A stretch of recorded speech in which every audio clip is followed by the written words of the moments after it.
Una era relacionada con la teoría del espacio-tiempo histórico, que ya ha descrito como teoría esencial, básica, el fundamento filosófico de la postura aprista.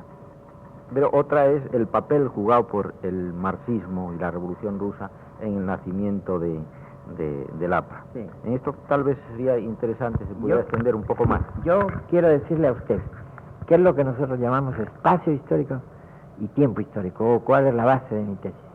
Yo digo, hay el espacio físico, el espacio geográfico, no es el espacio histórico.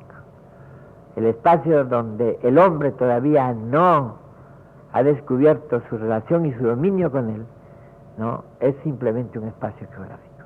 El hombre puede vivir parasitariamente en un espacio geográfico, como viven, por ejemplo, nuestros salvajes de la zona amazónica, o como vive el hombre antes de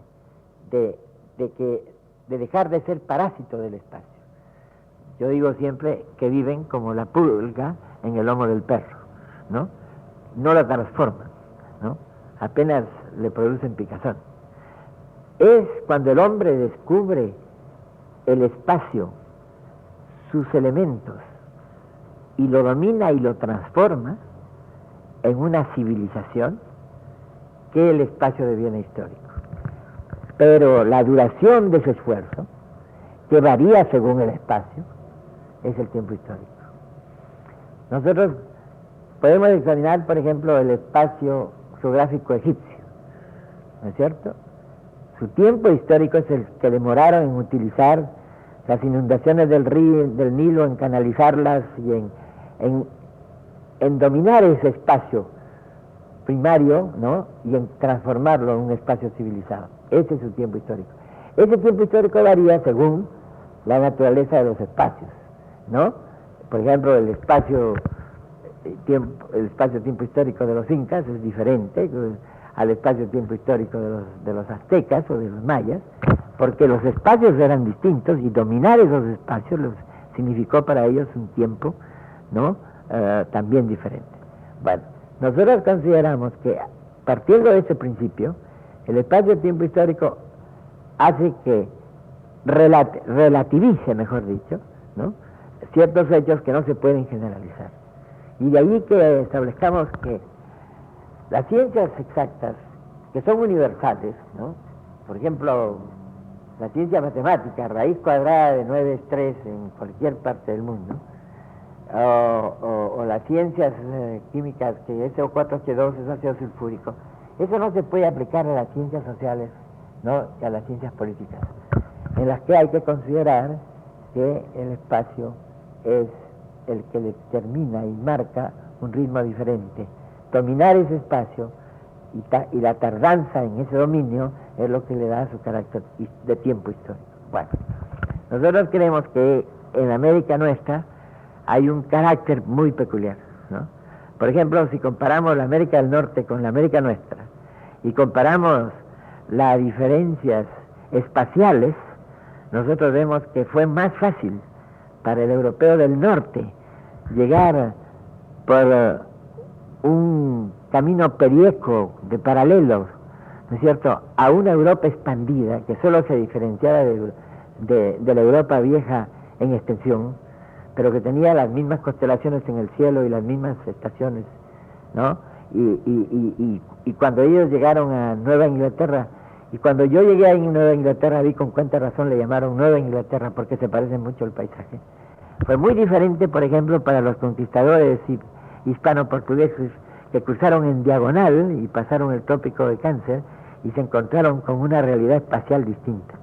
Allí aparecen dos espacios, ¿no?, que históricamente, ¿no?, cambian el tiempo histórico de las dos Américas, ¿no es cierto? Bueno, eso es nuestro primer enfoque. Y después nosotros consideramos que ese primer enfoque continúa con la evolución.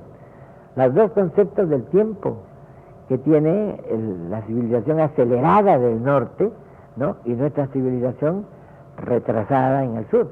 Retardada en buena cuenta porque la naturaleza es mucho más, el espacio ha sido mucho más reacio al dominio del hombre, ¿no?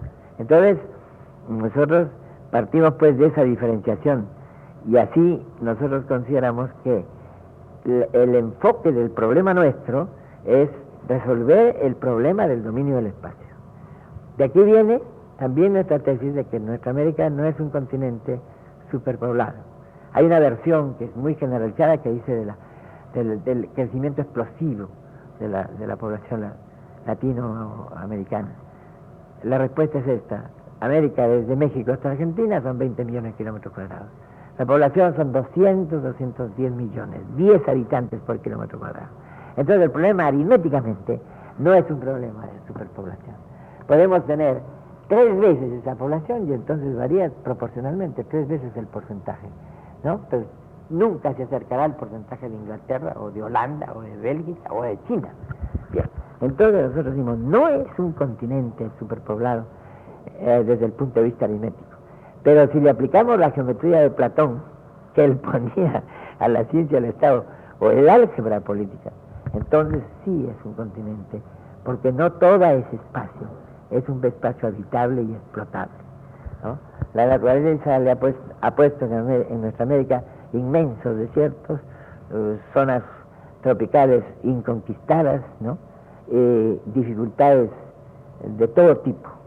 Por ejemplo, vamos a ver en cuanto a espacios y comparaciones. El Perú es 2 veces y media más grande que Francia, ¿cierto? El Perú tiene 12 millones y medio, ¿no? Y Francia tiene 50 casi.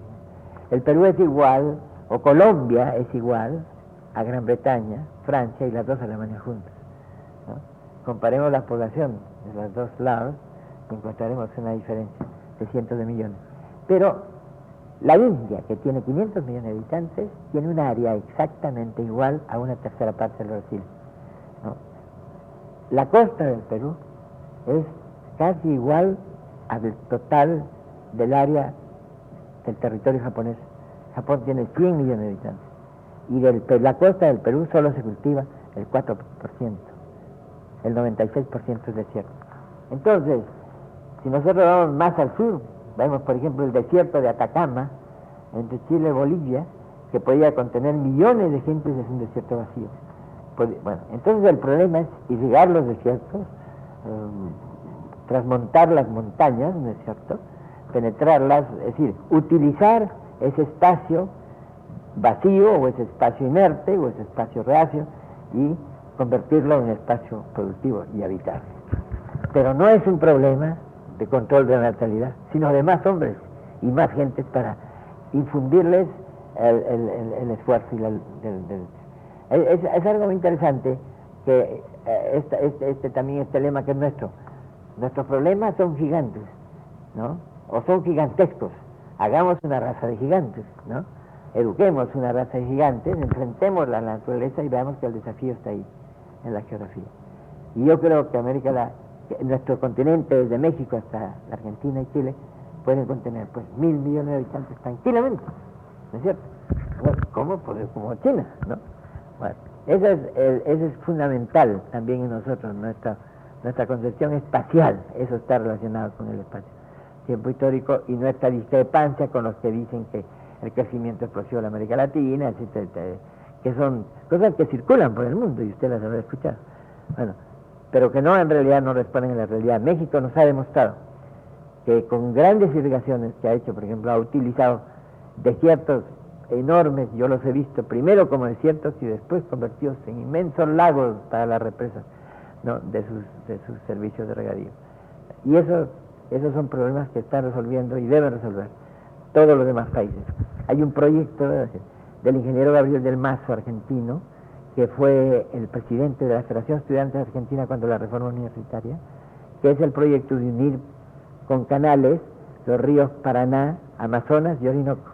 Este es un problema que ya ha sido considerado por Venezuela, ya ha sido fue presentado en el Parlamento argentino y sobre el que hay varios estudios, incluso unos mapas, ¿no?, que significaría el aprovechamiento del gran espacio vacío brasileño y argentino y del oriente venezolano y su comunicación por estos canales y su